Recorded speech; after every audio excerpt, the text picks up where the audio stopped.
Tensions in the South China Sea are escalating again, 立即离开，立即离开。 with the Philippines taking a more confrontational stance against China, bolstered by new legislation. The Philippine Maritime Zones Act and the Philippines Archipelagic Sea Lanes Act. Months after these controversial maritime laws were introduced by the Philippine president, what impact have they had? What challenges still lie beneath the waves?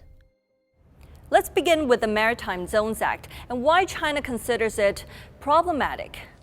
One of the main points of contention is the inclusion of Huangyan Dao and most of the Nansha Qingdao within Philippine maritime zones, which China views as an infringement on its territorial sovereignty and maritime rights. Beijing says its sovereignty over the Nanhai Zhudao, meaning the South China Sea islands, has been established in the long course of history. Manila has only begun asserting claims to certain features much later. Since the 1970s, the Philippines has illegally claimed some islands and reefs of China's Nansha Qingdao. Since 1997, Manila has begun to illegally claim sovereignty over Huangyan Dao. China continuously protested these claims. Additionally, the reference to a 2016 arbitral ruling concerning the South China Sea, which was rejected by China, has raised further concerns. China neither accepts nor recognizes the illegal arbitral ruling. But despite being aware of this, the Philippine legislature insisted on incorporating the provisions, showing little regard for the overall state of bilateral ties. Shortly after the law was passed, China reaffirmed its sovereignty with swift actions, including marking territorial sea baselines for Huangyan Dao and updating the Sansha city map. But Manila's provocations didn't stop there. After the enactment of the Maritime Zones Act, the Philippines continued its provocations in the South China Sea, especially in the waters near Huangyan Dao, in the first half of this year. Less than a month after the laws were passed, over 10 Philippine vessels intruded into the territorial waters near Huangyan Dao, with a Philippine government vessel deliberately ramming into a China Coast Guard vessel. In April this year, Philippine Coast Guard vessels repeatedly harassed China Coast Guard ships patrolling waters near the island.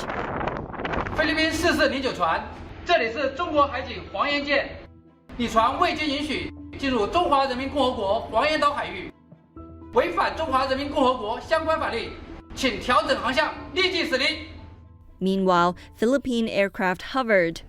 菲律宾飞机，我是中国海军五两舰，你已侵犯中国领空，立即离开，立即离开。 And Philippine frigates came dangerously close. Multiple governmental statements cited the Maritime Zones Act as support.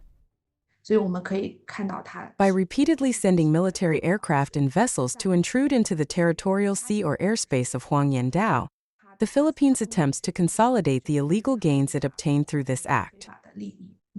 While the Maritime Zones Act fueled Manila's confrontations with China, its twin, the Archipelagic Sea Lanes Act, could have broader implications. This act designated just 3 sea lanes and air routes for foreign vessels and aircraft to navigate through the Philippine archipelagic waters. Experts argue that, according to international law, 3 is too few. According to United Nations Convention on the Law of the Sea, the Philippines should designate all sea lanes used for international navigation within its archipelagic waters as archipelagic sea lanes.